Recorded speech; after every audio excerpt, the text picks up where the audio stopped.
গত সেশনে আমরা ঈমান ও আমলের ব্যাপারে কিছু গুরুত্বপূর্ণ বিষয় জেনেছিলাম। তাহলে এখন আমাদের সূরা আসরের শেষ আয়াতের শেষ দুইটি বিষয় বাকি আছে। সেগুলো হলো তাওয়াসও বিল হক, তাওয়াসও বিস সবর। প্রথমত আসুন আমরা ভাষাগত দিক থেকে এটা বুঝে নেই। আল্লাহ এখানে বলতে পারতেন ওয়া তাওয়াসও বিল হক ওয়াস সবর। এখানে এভাবে বললেও এ দিয়ে একই অর্থ বোঝাতো। এমনকি এর চেয়ে আরেকটু বেশি গুরুত্ব দিয়ে এভাবে বললেও হতো যে ওয়া তাওয়াসও বিল হক ওয়া বিস সবর। এটা আগেরটার চেয়ে বেশি গুরুত্ব বোঝায়। কিন্তু এই দুটোর উপরে গুরুত্বের তৃতীয় পর্যায় হলো ওয়া তাওয়াসও বিল হক ওয়া তাওয়াসও বিস সবর। এটা হচ্ছে সবচেয়ে বেশি গুরুত্ব বোঝানোর জন্য উপযুক্ত শব্দ, যেখানে ক্রিয়ার পুনরাবৃত্তি হয়েছে আবার অব্যয়েরও পুনরাবৃত্তি হয়েছে। কেননা খুব কম কথায় কোনো কিছু বোঝাতে চাইলে শুধু একবার ক্রিয়া উল্লেখ করলেই চলে, অব্যয়ের পুনরাবৃত্তি করার প্রয়োজন নেই। আবার ক্রিয়ারও পুনরাবৃত্তি করার প্রয়োজন নেই। কিন্তু যেহেতু এখানে পুনরাবৃত্তি করা হয়েছে, তাই এই দুইটি বিষয়ের গুরুত্ব আলাদাভাবে তুলে ধরা হয়েছে। এগুলো কতটা তাৎপর্যপূর্ণ তাই এখানে বোঝানো হয়েছে। তার উপর আরও একটি বিষয় হচ্ছে, আমরা সূরা আসরের পূর্বের পাঠগুলোতে আপনাদেরকে কয়েকবার বলেছি, যখন আমরা বলি আমিলুস সলিহাত, তারা সৎ কাজ করে বা তারা ভালো কাজ করে, এই দুইটি কিন্তু আমল।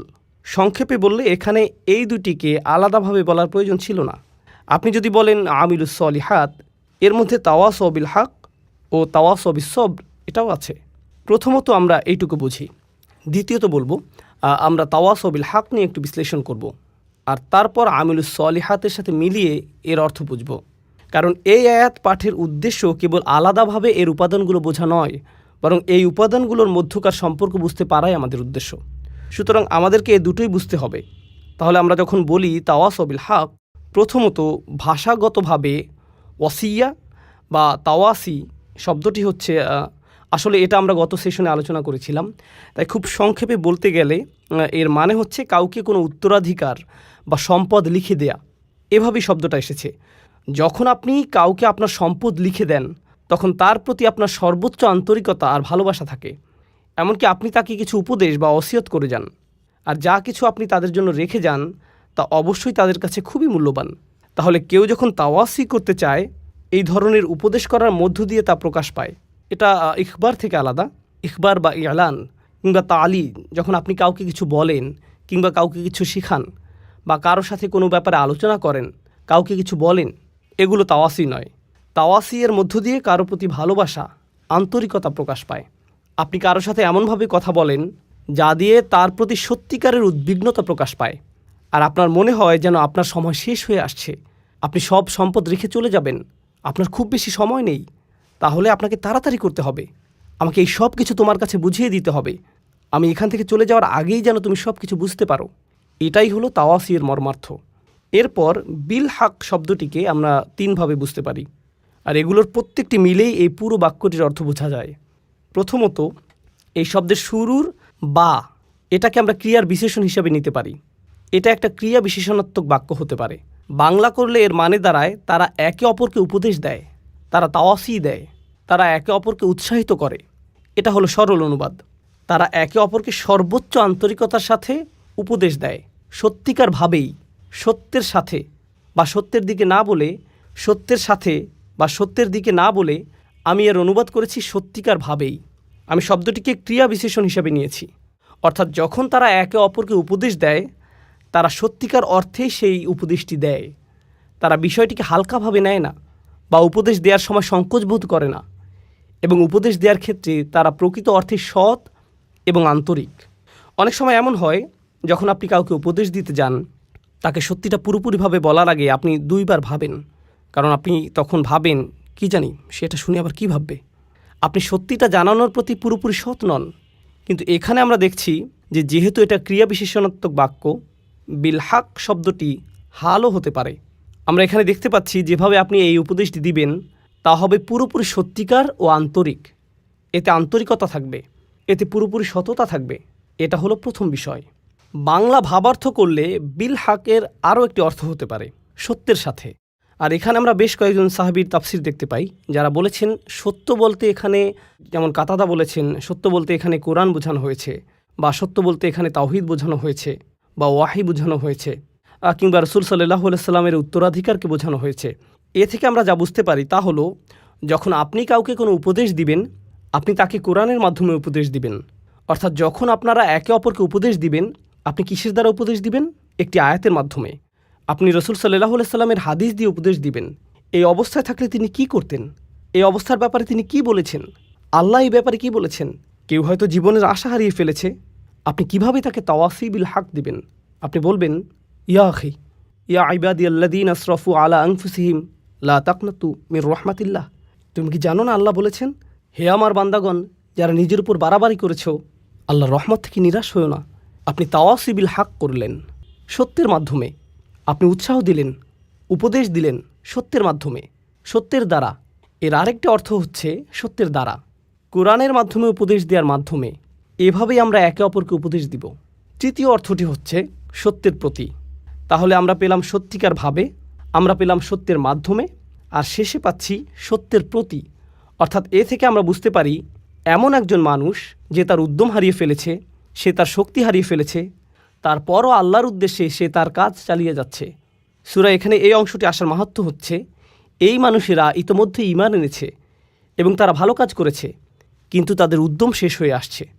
সুতরাং আপনাকে তাকে মনে করিয়ে দিতে হবে, দেখো, তোমাকে এই সত্যের মুখোমুখি হতে হবে। আমাদের সবাইকে আল্লাহর সামনে দাঁড়াতে হবে। এই চূড়ান্ত সত্যটা ভুলে যেও না। আপনাদের একে অপরকে উপদেশ দিতে হবে, একে অপরকে স্মরণ করিয়ে দিতে হবে যে আমাদের উদ্দেশ্যটি কী ছিল। কারণ এখানে ইলা শব্দটির যে অর্থ আমরা পাই, এখানে এটার অর্থ হলো তাদের এই সকল কর্মের আসল উদ্দেশ্যের প্রতি আপনি তাদেরকে স্মরণ করিয়ে দিন। তাহলে আমরা তাওয়াসি বিল হক এ আয়াতের বা এর মাহাত্ম্য জানলাম। আল হক শব্দটিরও 3টি তাৎপর্য রয়েছে। তাহলে আমরা বা এর 3টি মাহাত্ম্য জানলাম। এবার আমরা আল হক শব্দের 3টি মাহাত্ম্য জানব। ভাষাগতভাবে আল হক শব্দটি দিয়ে বোঝানো হয় এমন কিছু যা আপনি নিশ্চিতভাবেই সত্য হিসেবে জানেন। এর জন্য আপনাকে আলাদাভাবে বলতে হয় না, আপনার অন্তর থেকে আপনি বিশ্বাস করেন এটাই সত্যি। তাহলে এখানে বলা হচ্ছে, যখন তারা একে অপরকে উপদেশ দেয়, তারা এমন কিছুর প্রতি উপদেশ দেয় যা তারা সত্য হিসেবেই জানে। তাদেরকে এই ব্যাপারে আলাদাভাবে বলতে হয় না, মন থেকেই তারা জানে তাদেরকে যা বলা হচ্ছে তাই সত্য। এটা হচ্ছে আল হক এর প্রথম অর্থ। দ্বিতীয় অর্থ হচ্ছে এমন বিষয় যা দলিলের মাধ্যমে প্রমাণ করা যায়। অর্থাৎ আপনি তাদেরকে এমন বিষয় বললেন, তারা শুনে বলবে, আমি তো এরকম কিছু কখনো শুনিনি, আমার এটাকে সত্য মনে হচ্ছে না। হতে পারে তারা এটা শুনে সত্য মনে করবে, আবার এমনও হতে পারে তারা বলবে, আমি নিশ্চিত নই, আমি এরকম কথা কখনো শুনিনি। তখন আপনি তাদেরকে কি বলবেন? দলিল। হক এর আরেকটি অর্থ হচ্ছে এমন বিষয় যা দলিলের মাধ্যমে প্রমাণ করা যায়, আর এই বিষয়গুলো একটি অপরটির সাথে সম্পর্কযুক্ত। তাহলে আপনি কেমন দলিল উপস্থাপন করবেন? যাতে সত্য মিথ্যার পার্থক্য করা যায়, কোরআনের মাধ্যমে। তাহলে এটা হলো দ্বিতীয় তাৎপর্য। আর তৃতীয়টি খুবই গুরুত্বপূর্ণ। আরবি ভাষায় হক শব্দটি আবশ্যকীয় কাজ বোঝাতেও ব্যবহৃত হয়। এমন কাজ যা আপনার জন্য অত্যাবশ্যকীয়, এটা অধিকার বোঝাতেও ব্যবহৃত হয়। যেমন উদাহরণস্বরূপ বলা যায়, আল্লাহ বলেছেন হুকুকুল্লাহ আর হুকুকুল ইবাদ, তাই না? আরেক জায়গায় আল্লাহ আযজা ওয়া জাল্লা বলেছেন হাক্কান আলাল মুত্তাকিন, যাদের তাকওয়া আছে তাদের জন্য এটা একটা আবশ্যকীয় কাজ। এর মানে হচ্ছে তোমরা একে অপরকে নিজেদের দায়িত্বের কথা স্মরণ করিয়ে দিবে, একে অপরকে মনে করিয়ে দিতে হবে। কারণ মানুষ প্রায়ই তাদের দায়িত্বের ব্যাপারে ভুলে যায়, তাদের কর্তব্যের ব্যাপারে উদাসীন হয়ে পড়ে। এগুলো এমন বিষয় যা তাদের অবশ্যই করতে হবে। সুতরাং তাওয়াসি বিল হক এর অর্থ এখানে এমন হতে পারে যে কেউ একজন স্বামী হিসেবে সংসারের প্রতি কর্তব্যে অবহেলা করছে, তখন আপনি তাকে বলবেন, ভাই, তোমার দায়িত্ব আছে, তুমি এই মেয়েটিকে বিয়ে করেছো, মেয়েটিরও তোমার প্রতি অধিকার আছে। এটাও তাওয়াসি বিল হক। কেউ হয়তো তার বাবা মায়ের প্রতি সুবিচার করছে না, আপনি তাকে বললেন, ভাই, তোমার বাবা মায়ের প্রতি কর্তব্য আছে, আল্লাহর প্রতি তোমার দায়বদ্ধতা আছে ভাই, তোমাকে অবশ্যই ঠিক সময় মতো নামাজে দাঁড়াতে হবে। ইন্না সলাতা কানাত আলাল মুমিনিনা কিতাবাম মাওকুতা, এটাও কিন্তু তাওয়াসি বিল হক। এর মানে হলো একে অপরকে নিজেদের দায়িত্ব ও কর্তব্যের ব্যাপারে স্মরণ করানো ও উৎসাহ দেওয়া। এই সবগুলো অর্থ সম্মিলিত হয়েছে মাত্র 3টি শব্দে, তাওয়াসি বিল হক, এই 3টি শব্দে। এখন আসুন জেনে নেই এগুলো আগের আয়াতের সাথে কিভাবে সম্পর্কিত। ইল্লাল্লাযীনা আমানু ওয়া আমিলুস সলিহাত, তাহলে এটা হলো তৃতীয় অংশ, তাওয়াসি বিল হক। তাহলে এটা হলো তৃতীয় অংশ, তাওয়াসাও বিল হক। এটা সহজেই বোঝা যায়। বেশিরভাগ মানুষই ভালো কাজ বলতে বোঝে এমন কিছু যা তারা নিজেরা করে। ভালো কাজ মানে হচ্ছে আমি নামাজ পড়ি, আমি দান করি, আমি ভালো কিছু করলাম, আমি গালি দেই না, আমি এটা করি সেটা করি, আমি খারাপ কাজ থেকে দূরে থাকি এবং ভালো কাজ করার চেষ্টা করি। মানে হচ্ছে মানুষ ভালো কাজ বলতে বোঝে যাতে তারা কেবল নিজেরা সম্পৃক্ত, কিন্তু আসলে আমরা দুই ধরনের কাজ করি। এমন কাজ যা আমাদের প্রভাবিত করে, আর এমন কাজ যাতে অন্যরা প্রভাবিত হয়।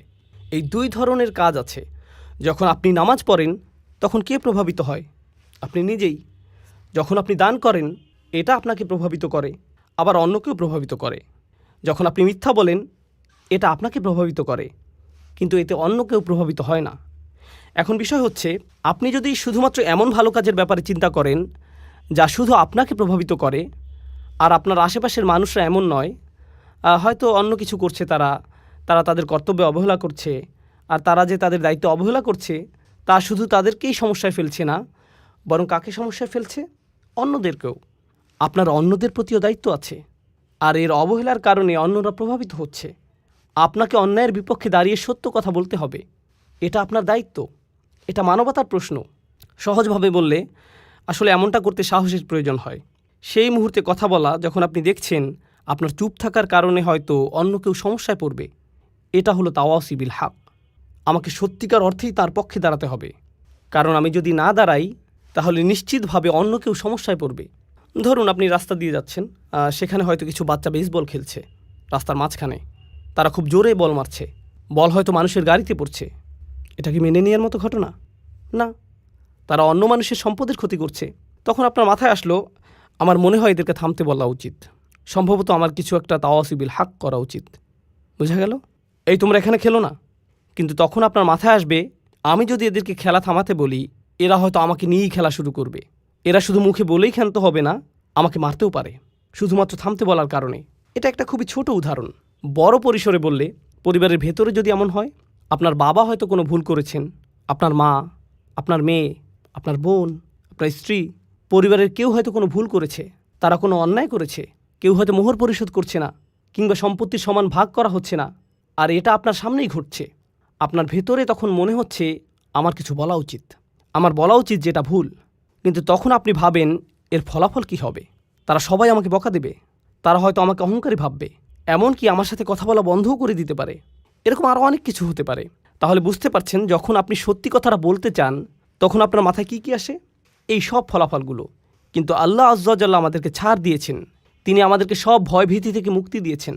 এই কারণে আমাদের সকল ভয় দুশ্চিন্তা চলে যায় যখন আল্লাহ বলেন ইল্লাল্লাযীনা আমানু।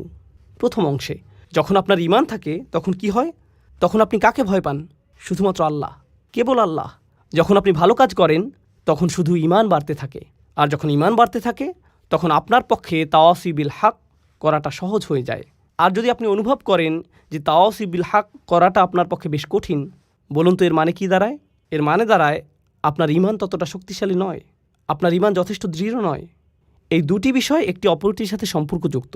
সত্যের পক্ষে দাঁড়ানো এবং কথা বলার সাহস থাকা সরাসরি ঈমানের সাথে সম্পর্কিত, একেবারে সরাসরিভাবে যুক্ত।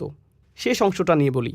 এই দুইটি বিষয় যেহেতু একটি অপরটির সাথে সম্পর্কিত, এখানে একটা হাদিস মনে পড়েছে। এটা আনাস রাদিয়াল্লাহু তাআলা আনহু কর্তৃক বর্ণিত সহিহ মুসলিমের হাদিস। আচ্ছা, আগে আমরা আবু সাঈদ আল খুদরির হাদিসটি দেখি। মান রাআ মিনকুম মুনকারান ফালিয়ুগাইয়িরু বিয়াদিহি ফাইল্লাম তাস্তাতি ফাবিকলবিহি যালিকা আদআফু আল ঈমান। আদআফুল আমল নয়, আদআফুল ঈমান। তিনি বলেন, কেউ যদি কোনো খারাপ কাজ সংঘটিত হতে দেখে তার উচিত হাত দিয়ে তার প্রতিরোধ করা। এটাও কিন্তু তাওয়াসি বিল হক। তিনি যদি এটা না পারেন তাহলে কি দিয়ে প্রতিবাদ করা উচিত? তার মুখ দিয়ে প্রতিবাদ করা উচিত, তার এর বিরুদ্ধে বলা উচিত। সে যদি এটাও না পারে, অন্তত তার অন্তরে এ ব্যাপারে খারাপ ধারণা করা উচিত। আর এটাই হচ্ছে সবচেয়ে দুর্বল ঈমান, আর এটাই হচ্ছে সবচেয়ে দুর্বল ঈমানের পরিচয়। রাসূল সাল্লাল্লাহু আলাইহি ওয়াসাল্লাম বলেননি যে এটা হচ্ছে সবচেয়ে দুর্বল আমলের পরিচয়, এটা হচ্ছে সবচেয়ে দুর্বল ঈমান। তার মানে তিনি মানুষকে সত্যের প্রতি উৎসাহ দেয়া, সত্যের জন্য কিছু করাকে সরাসরি ঈমানের সাথে সংযুক্ত করেছেন। ঠিক যেভাবে সূরায় এসেছে, ইল্লাল্লাযীনা আমানু ওয়া আমিলুস সলিহাত ওয়া তাওয়াসাউ বিল হক। ইল্লাল্লাযীনা আমানু ওয়া আমিলুস সলিহাত, তারপর সাথে সাথে ওয়া তাওয়াসাউ বিল হক। এই তিনটিকে সম্পর্কযুক্ত করা হয়েছে। আর এই ব্যাপারে সবশেষে বলতে চাই, তাওয়াসি বিল হক হয়ে থাকে, এখানে তাওয়াসি শব্দটির মূল হচ্ছে তাফাউল, যার মানে হচ্ছে সহযোগিতা। তার মানে হচ্ছে এটা আপনার সমাজে হয়ে থাকে। এখানে বলা হচ্ছে যে এগুলো আপনার সমাজে সংঘটিত হবে, আপনার পরিবারে, আপনার মুসলিম বন্ধুদের মধ্যে, যারা নিজেদের মুসলিম দাবি করে, যারা ভালো কাজ করে। তাহলে তাওয়াসুই বিল হক এখান থেকেই শুরু, তারপর এটা ছড়িয়ে পড়ে। সুতরাং যখন আমরা বলি অমুসলিমদের এই সত্যের ব্যাপারে জানানো দরকার, সর্বোপরি সমাজের প্রতি কর্তব্য, এই সব কিছু ঠিক আছে, কিন্তু এর শুরুটা কোথায় হবে? এর শুরু হবে আমাদের নিজেদের ঘরেই। যদিও শুরু করার জন্য এটাই সবচেয়ে কঠিন জায়গা, তবু এখান থেকেই আমাদের তাওয়াসুই বিল হক এর সূচনা করতে হবে। আমাদেরকে সকল অন্যায় ও ভুল ভ্রান্তির দিকে নজর দিতে হবে, সেই সাথে ইমানের মৌলিক দিকগুলোর সাথে সাংঘর্ষিক বিষয়গুলোর প্রতি তাকাতে হবে, যা হয়তো আমাদের নিজেদের পরিবারেই ঘটছে, আর আমাদেরকে এর বিরুদ্ধে সোচ্চার হতে হবে। একটা চেয়ারে বসে ক্যামেরার সামনে মাইকে আপনাদেরকে এইসব বলাটা যত সহজ, নিজের পরিবারের মানুষদেরকে এসব বলা ততটাই কঠিন। সেটা অনেক অনেক অনেক বেশি কঠিন কাজ। এতে অনেক বেশি সাহসের প্রয়োজন হয়, এতে অনেক বেশি ধৈর্যেরও প্রয়োজন হয়, যা আমার পরবর্তী পয়েন্ট। আর তা হলো, যখন আপনি এগুলো করতে যাবেন তখন আপনার আবশ্যিকভাবে প্রচুর ধৈর্যের প্রয়োজন হবে। তাই আল্লাহ আজ্জা জাল্লা এই সূরা শেষ করেছেন এভাবে, তাওয়াসাও বিসসবর। সবর শব্দটির কয়েকটি অর্থ আছে। বাংলায় ধৈর্য বললে অর্থটি ঠিক পরিপূর্ণ হয় না। তাহলে আসুন প্রথমে আমরা সবরের কয়েকটি অর্থ সম্পর্কে জেনে নেই। হ্যাঁ, সবর বলতে ধৈর্যও বোঝানো হয়, কিন্তু এ দিয়ে অধ্যবসায়ও বোঝানো হয়। অধ্যবসায় মানে হচ্ছে যখন পরিস্থিতি কঠিন হয়ে যায় তখনও আপনি এর সাথে লেগে থাকেন, তখনও আপনি তা চালিয়ে যান, এটাই হলো অধ্যবসায়।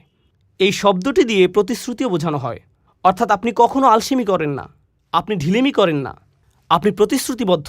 যেন আপনি কোনো চাকরি করছেন আর প্রতিদিন আপনি সময় মতো হাজির হবেন, কিংবা কোনো অ্যাসাইনমেন্টের কাজে আছেন যা সময়ের মধ্যেই জমা দিতে হবে, এটাই হচ্ছে প্রতিশ্রুতি। এটা দিয়ে ধারাবাহিকতাও বোঝায়, অর্থাৎ আপনি প্রতিশ্রুতির এদিক সেদিক করেন না, প্রতিশ্রুতি ভঙ্গ করেন না, এটা ঠিক থাকে।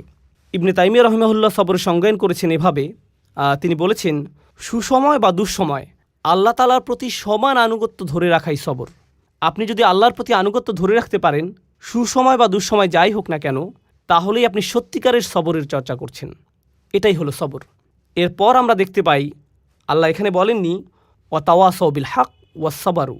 এটা খুবই গুরুত্বপূর্ণ। তারা তাদের সামর্থ্যের সবটুকু দিয়ে আন্তরিকতা ও সততার সাথে একে অপরকে সত্যের প্রতি ও তাদের দায়িত্বের ব্যাপারে উৎসাহ প্রদান করে।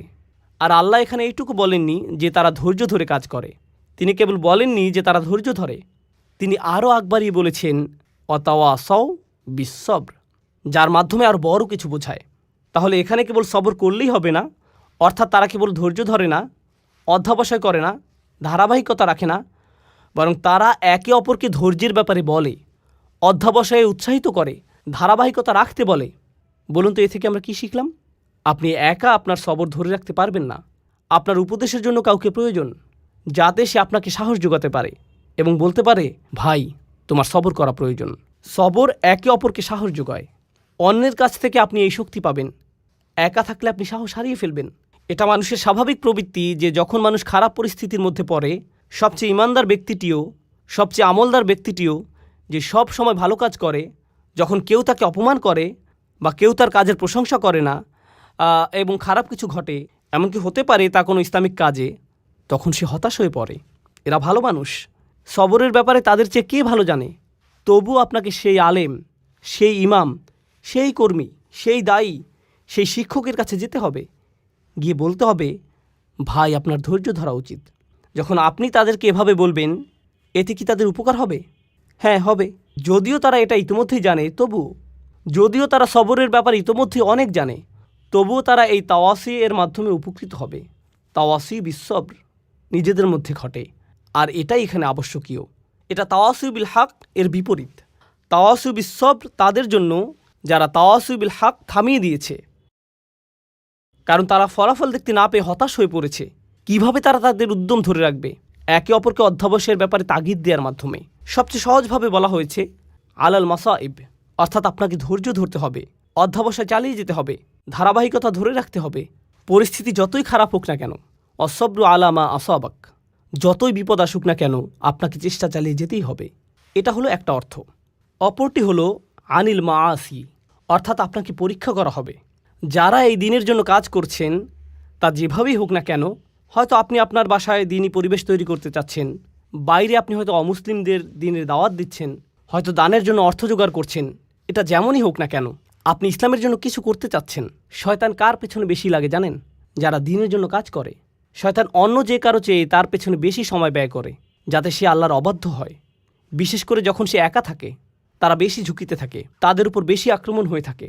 সুতরাং আল্লাহর অবাধ্যতা থেকে বাঁচার জন্য আপনার সবর করা উচিত। একই সাথে আল্লাহর আনুগত্যের জন্য আপনার সবর করা উচিত। অর্থাৎ আল্লাহর আনুগত্য করাও কঠিন হয়ে থাকে, কিন্তু আপনাকে অধ্যবসায় চালিয়ে যেতে হবে। আমরা কিছু ঘটনা জানি, এগুলো সত্যিকারের ঘটনা, কোনো বানানো কিছু নয়। আল্লাহ আমাদের সাথে কথা বলেছেন, তিনি আমাদের নিয়ে কথা বলেছেন, এবং তিনি ভালোভাবে জানেন আমরা কিভাবে জীবনযাপন করি। ফি হিযিক্রিকুম, তুমি নিজেই এ সম্পর্কে জানো। আমাদের মধ্যে কিছু ভাই ও বোন আছেন যারা ইসলামিক কর্মকাণ্ডে খুবই সক্রিয়। তারা অনেক ভালো কাজ করেন, কিন্তু একই সাথে তাদের কিছু খারাপ অভ্যাসও দেখা যায়। এগুলো পাপের কাজ। এটা এতই গুরুতর সমস্যায় রূপ নিয়েছে যে তারা এগুলোতে আসক্ত হয়ে পড়েছেন। তাদের সাহায্য দরকার। তাদের কি দরকার জানেন? তাদের দরকার তাওয়াসি বিসসবর। তাদের কাউকে দরকার যে তাকে অনবরত উপদেশ দেবে, বলবে শোনো, তোমাকে চেষ্টা করতে হবে, তোমাকে সংযত হতে হবে। এই 4টি উপাদান সম্পর্কে আমি সবশেষ কয়েকটি বিষয় বলতে চাই। এর প্রথম বিষয়টি হচ্ছে, এই 4টি উপাদানই অতীতকালে বর্ণিত হয়েছে। ইল্লাল্লাযীনা আমানু অতীতকাল, ও আমিলু অতীতকাল, অতাওয়াসাউ বিল হক, অতাওয়াসাউ সবগুলোই অতীতকাল। এর মাহাত্ম্য কি? যদি এভাবে বলা হতো, ইল্লাল্লাযীনা ইউমিনুন ওয়া ইয়ামালুনা সলিহাত ওয়া ইয়াতাসালুনা বিল হক ওয়া ইয়াতাসালুনা বিস-সবর, তাহলে কি পার্থক্য হতো? বর্তমানকালে বললে কি হতো? অতীতকালে বলার কারণে বোঝা যাচ্ছে এখানে এমন মানুষের কথা বলা হচ্ছে যারা মৃত্যুর আগ পর্যন্ত সারাটি জীবন এই 4টি কাজ করেছে। সুতরাং এখন আপনি তাদের জীবনটি পর্যালোচনা করে দেখতে পারেন। আপনি তাদেরকে দেখে বলবেন, হ্যাঁ, তারা তাদের জীবনকে ঈমানের দাবি অনুসারে অতিবাহিত করেছে। যখন আপনি তাদের জীবনের দিকে তাকাবেন, আপনি বলবেন তারা ভালো কাজ করেছে এবং তারা তাওয়াসু বিল হক করেছে, তাওয়াসাউ বিস-সবর করেছে। অন্যভাবে বললে এটা সেই আয়াতটি পরিপূর্ণ করেছে যেখানে বলা হচ্ছে, ওয়ালা তামুতুন্না ইল্লা ওয়া আনতুম মুসলিমুন, ভুলেও মুসলিম না হয়ে মৃত্যুবরণ করো না। আপনি যখন তাদের জীবনটি দেখবেন, আপনি বলবেন না তারা আগে ভালো ছিল, পরবর্তীতে তারা বিপথে চলে গেছে, তাদের জীবনের শেষ দিনটি পর্যন্ত তারা অটুট ছিল। সুতরাং আপনি তাদেরকে দেখে অবশ্যই বলবেন তারা এই 4টি বিষয় পরিপূর্ণ করেছে। তাই এগুলোকে অতীতকাল বলার কারণ বোঝা যায়, মৃত্যুর আগ পর্যন্ত তাদের গোটা জীবনটি এই 4টি কাজের সমষ্টি। এরাই সফল হয়েছে। অর্থাৎ আপনি থামতে পারবেন না। আপনি এমন একটা জায়গায় পৌঁছাবেন যখন মানুষেরা আপনার সম্পর্কে বলবে এই 4টি বিষয় আপনি পূর্ণ করেছেন। এটাই হলো দ্বিতীয় মাহাত্ম্য। এর শেষ বিষয়টি হলো, যা আমার মনে হয় সূরা আসরের এই আলোচনার অন্যতম গুরুত্বপূর্ণ বিষয়, তা হলো বায়ের কয়েকটি তাৎপর্য আপনারা জানেন। বিল হক শব্দটি নিয়ে আমরা আলোচনা করেছি। একইভাবে যখন তারা তাওয়াসি বিস-সবর করে, যখন তারা একে অপরকে উৎসাহ দেয় ধৈর্যের সাথে, তারা ধৈর্যের সাথে ধৈর্যের উপদেশ দিচ্ছে এবং তারা একে অপরকে ধৈর্যের প্রতি উৎসাহ দেয়। কেউ যদি বলে আমি তোমাকে ধৈর্যের সাথে উপদেশ দিচ্ছি আর আমি তোমাকে ধৈর্যের প্রতি উপদেশ দিচ্ছি, এই দুইয়ের মধ্যে একটা পার্থক্য আছে। এই দুইটি আসলে আলাদা বিষয়। ধৈর্য ও অধ্যবসায়ের প্রতি, যেভাবে আমি তোমাকে উপদেশ দিচ্ছি, এতেও ধৈর্যের প্রয়োজন আছে। এই উপদেশ দেওয়ার জন্য আমাকে ধৈর্য ধরতে হবে। আপনাকে তাড়াহুড়া করলে চলবে না, আপনাকে খুবই ধৈর্যশীল হতে হবে। যে আল্লাহর প্রতি অবাধ্য আচরণ করে তার প্রতি আপনাকে খুবই সহনশীল হতে হবে।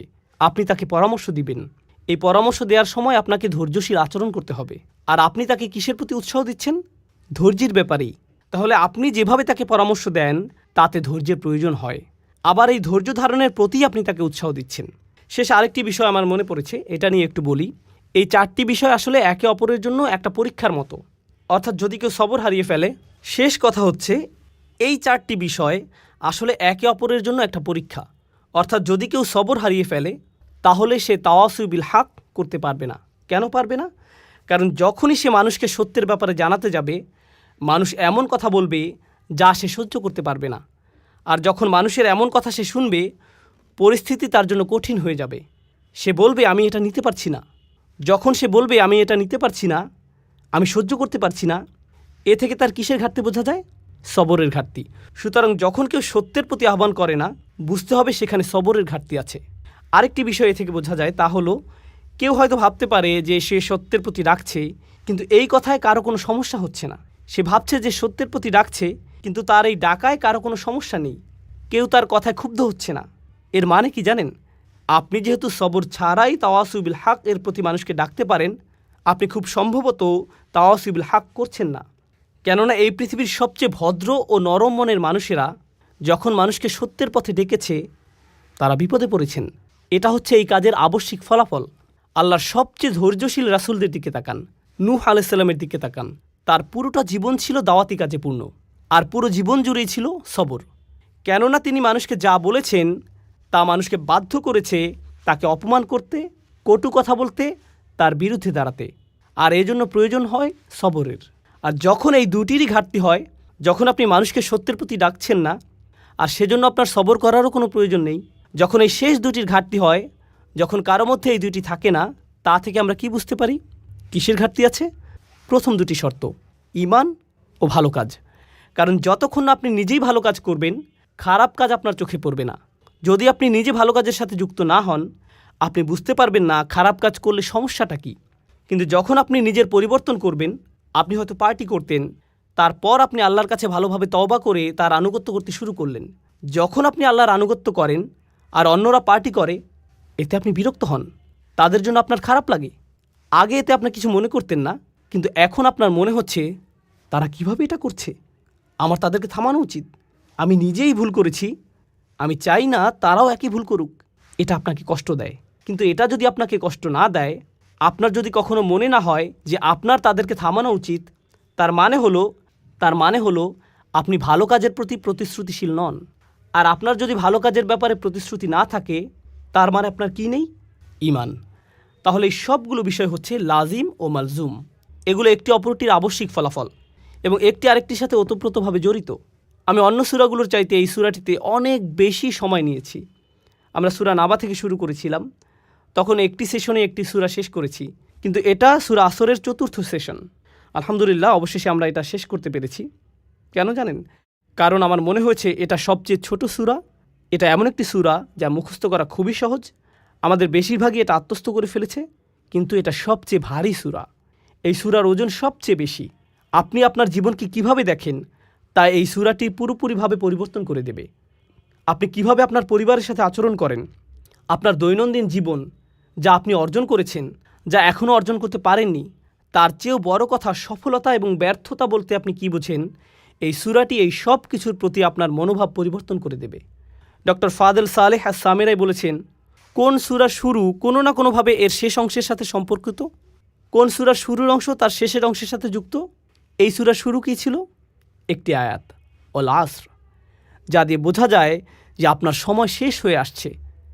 আর শেষ আয়াতটি হলো 4টি উপাদান নিয়ে, যা আমরা গত 2 সেশন ধরে আলোচনা করছি। তাহলে এই দুইটি অংশ একটি অপরটির সাথে কিভাবে যুক্ত? ঈমান, ভালো কাজ, তাওয়াসিউ বিল হক, তাওয়াসিউ বিস সবর। এর ব্যাপারে সচেতন হওয়ার জন্য আপনার সময় শেষ হয়ে আসছে। আপনি সময় থাকতে সব কিছু ঠিক করে নিন। আপনার নিজের জন্য এটা খুব জরুরি একটা বিষয়। ইন্নাল ইনসানা লাফি খুসর, এটা কে? আপনি ধরে নিন, ইন্নান নাফসি, আমার নিজের জন্য। আমি নিজেই ক্ষতির মধ্যে আছি, আমি বিপদের মধ্যে আছি। আল্লাহ তাআলা আমাদেরকে তাদের অন্তর্ভুক্ত করুন যারা সূরা আসরের 4টি শর্তকে পূর্ণাঙ্গভাবে পালন করতে পেরেছে। আল্লাহুম্মা জাআলনা মিনাল্লাযিনা আমানু ওয়া আমিলুস সলিহাত ওয়া তাওয়াসাউ বিল হক ওয়া তাওয়াসাউ বিস সবর। বারাকাল্লাহু লি ওয়া লাকুম ফিল কুরআনিল হাকিম ওয়া নাফা'নি ওয়া ইয়্যাকুম বিল আয়াতি ওয়াজ যিকরিল হাকিম। আসসালামু আলাইকুম ওয়া রাহমাতুল্লাহি ওয়া বারাকাতুহু।